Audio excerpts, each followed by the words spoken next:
Buenos días y bienvenidos a Pantalla en Blanco. Soy Víctor López y para mí es un honor inaugurar la parte de vídeos de este canal. Ya sabéis que hay un podcast, el primer episodio, hablando de WandaVision, pero este va a ser el primer vídeo en el que vamos a hablar de Minari, como ha llegado a España, Minari, Historia de mi familia, una película estrenada en el Festival de Sundance a finales de enero del año pasado, pero que por cuestiones evidentes, que ya todos sabemos, pues no ha llegado al gran público hasta hace apenas un mes, en Estados Unidos hasta el día 12 de este mes, aquí a España. Minari, Historia de mi familia, ha sido nominada al Oscar, lo cual pues ya en sí mismo es un gran éxito, pero desde luego es una película con muchos temas interesantes que tratar y que ahora, a continuación, vamos a abordar. Es una película producida por Plan B Entertainment, que también produjo, entre otras, Infiltrados o La Gran Apuesta, con Brad Pitt como productor ejecutivo y con la participación como distribuidora de la prestigiosa A24, que se ha encargado de películas como Lady Bird o Moonlight. Por tanto, el equipo detrás de esta película, de Minari, es un equipo desde luego prestigioso y en su totalidad estadounidense. Es una peli engañosa porque en su totalidad o en su práctica totalidad es en coreano, pero estamos hablando de una película estadounidense. Sin embargo, que sea en coreano pues nos permite emocionarnos con la idea de que se pueda repetir lo que ocurrió el año pasado con Parásitos y de esta forma tener 2 años consecutivos en los que la ganadora a mejor película de los premios de la Academia sea una película en coreano. Como Parásitos, precisamente, esta película, dirigida por Lee Isaac-chung, también realiza un retrato familiar y también tiene cierto salto entre géneros, aunque desde luego la perspectiva de John Bong-ho no tiene nada que ver con la perspectiva de Isaac-chung. Aquí estamos ante un drama mucho más intimista, un retrato menos social político y más propiamente intimista de la familia, pero también existe una crítica social política, aunque en este caso está alejada de la península de Corea, pues la película sucede en su totalidad en Estados Unidos. Pero el tema principal, digamos, es una familia coreana que ha migrado a los Estados Unidos y vemos pues su vida en este nuevo país. Por lo tanto, uno de los temas de la película es el sueño americano, el desarraigo y la frustración. Aunque sobre el desarraigo, en este retrato familiar de 5 miembros se desarrolla 3 niveles. El primer nivel sería el del padre, que es una persona que sueña con ser el self-made man, este modelo muy estadounidense de hombre que se hace a sí mismo, de hombre pobre que al final acaba siendo rico. Pues digamos que el padre tiene muy claro este sueño en su forma de actuar. Luego tenemos a los niños, una hermana y un hermano, que también están muy arraigados con Estados Unidos. Hablan, de hecho, entre ellos prácticamente toda la película en inglés.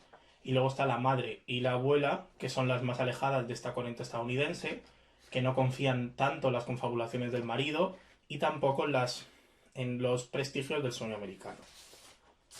Estos 5 miembros están realmente muy bien desarrollados y son perfectamente identificables, todos salvo el personaje de la hermana menor, que desde luego queda en un total segundo plano, pero al estar también retratados y también retratado su nivel de desarraigo con este país, con Estados Unidos, pues eso permite que les conozcamos bastante bien y se genere una empatía total.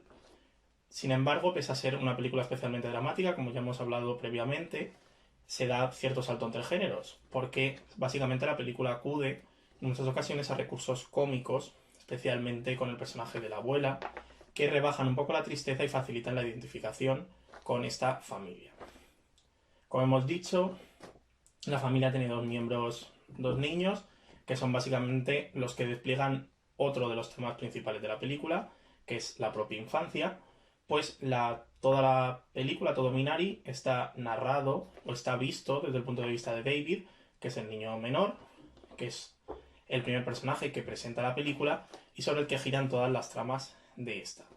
Es verdad que no hablamos de Minari como una película sobre la infancia, es decir, no es un coming of age como puede ser Las Niñas, por ejemplo, ni tampoco es un retrato costumbrista de los niños como de Florida Project, pero sí es cierto que Minari consigue ese ambiente infantil, ese ambiente casi onírico en ocasiones, de películas como La lengua de las mariposas o La tumba de las luciérnagas. Esto hace además, evidentemente, que se desarrolle mucho más la vida familiar y las relaciones entre los personajes que avanzan durante toda la película, especialmente en el caso del niño y la abuela. Por tanto, tanto por el desarraigo, ese sentimiento de lejanía respecto al país en el que se está, ese paso de la frontera y cómo se diluye un poco las personalidades y los sueños de los personajes, que ya hemos visto en muchas películas, como Las uvas de la ira, por ejemplo, y ese sentido de la infancia, ese desarrollo de personajes infantiles y una visión casi onírica del mundo, genera que en realidad no hablamos de una película realmente argumental ni narrativa, porque de hecho es un retrato y la película es totalmente un retrato de una familia, por lo tal su duración es algo larga. Es decir, en este tipo de películas tan de simplemente retratar y dejar de un lado lo argumental, lo normal es que duren entre 80 y 100 minutos, pero esta película se alarga hasta los 120 y no se hace aburrida en ningún momento. No es una película desde luego pesada, pero es cierto que se nota la duración. Llegas al final y dices, se nota. Sobre la parte técnica y artística, ya hemos hablado de todo lo argumental. La película es también bastante interesante. La fotografía corre a cargo de Lachlan Milne, que se encargó, por ejemplo, de Stranger Things o de la película de Taika Waititi, A la caza de los inhumanos. Y la verdad es que la fotografía en Minari tiene también un papel narrativo importante. Abundan los primeros planos, planos muy cercanos a los personajes, sobre todo durante discusiones, por ejemplo, donde vemos perfectamente cómo se sienten. De esta forma también empatizamos más, así que realmente ayuda mucho a la parte narrativa de la película. No solo se hace en esos primeros planos, también la película tiene algo muy interesante, que es que básicamente Milne apuesta mucho por cámara en movimiento, y esto genera, sobre todo precisamente en las discusiones, una especie de efecto trémulo, como si la cámara tiritase. En plan, vemos la cámara moverse entre los personajes y esa cámara se mueve y por tanto ayuda mucho a conseguir el clímax de esos momentos quizá más duros o más de enfado de los personajes. Y otro tema también muy importante de la película, que en mi opinión cabe destacar, aparte evidentemente de la fotografía, es el vestuario. Corre a cargo de Susana Song y básicamente el vestuario consigue completamente identificar a los personajes. Todo este tema que hemos hablado previamente de los niveles del desarraigo se observa perfectamente en los personajes. Vemos el personaje del padre mucho más ataviado como un trabajador americano y el resto de personajes más libres, o por ejemplo los niños visten completamente pues como marcan los cánones de los Estados Unidos.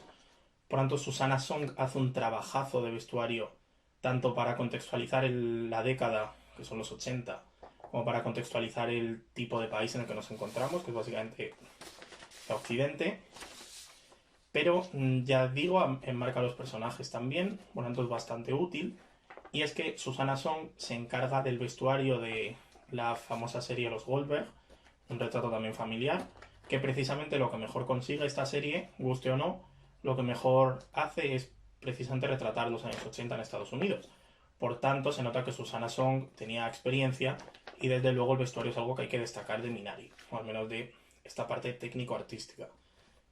Sobre la parte totalmente artística del reparto, hablamos de un reparto realmente coral, en el que, salvo el personaje de la niña, que es interpretado por Noel Cho, el resto de personajes son prácticamente todos protagonistas o repartos, es decir, es difícil definir claramente quién es un protagonista y quién no. Sin embargo, todos brillan, los cuatro personajes, tanto Steven Yeun como Jeon Ju-young, que han sido nominados a Mejor Actor Protagonista en los Oscars y a Mejor Actriz de Reparto respectivamente, como los ignorados Jerry An y Alan Kim, que son la madre y el niño. Los cuatro lo hacen súper bien, brillan totalmente.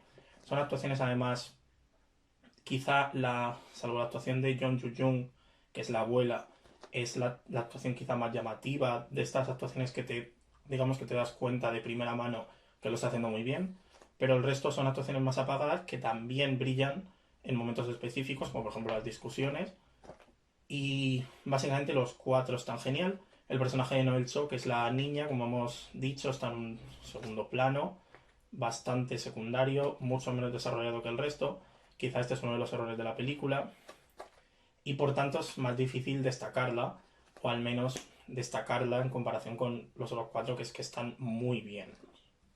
Por todo esto hablamos de Minari como una película independiente que ha roto muchos cánones, un nuevo éxito de A24 que ha conseguido colar, como ya hizo con Moonlight o Lady Bird, una película en los Oscar, en la parte alta del cine estadounidense. Ha funcionado muy bien. Lee Isaac-Chung apenas tiene experiencia, pues había hecho una peli en África y poco más, pero la verdad que aquí ha hecho un trabajazo y desde luego tanto su dirección como guión son geniales, el resto de la película también, y esta película todo en coreano, indica claramente que el cine estadounidense, como también indican el resto de nominadas, estamos ante un cine que se está abriendo mucho y que no aparta su mirada en ningún momento de Corea del Sur, un país que evidentemente está de moda, ya no solo por la música, donde el K-pop ha llegado a todo el mundo, sino también, por ejemplo, el fútbol. Tenemos a Heung-min Son, por ejemplo. También en el cine, Parásitos ganó el año pasado. Ahora tenemos una nueva película que, como ya hemos dicho al principio y es importante recalcar, no tiene producción surcoreana, no hablamos de cine surcoreano, pero sí hablamos evidentemente de una película en coreano, por tanto estamos ante un punto muy interesante de la historia del cine y Minari es desde luego una película que merece los halagos que está teniendo, merece la nominación, también la de Steven Yeun, y que desde Pantalla en Blanco esperamos que vaya muy bien.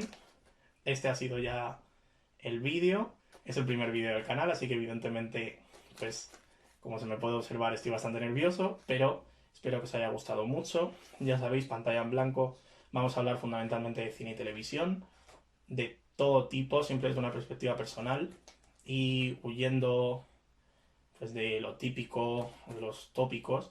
Al fin y al cabo somos estudiantes, así que tenemos muchas ganas de que veáis todos los vídeos que vamos a hacer y sobre todo los podcasts, donde ya hemos subido uno, pero dentro de poco subiremos otro, hablando de BoJack Horseman.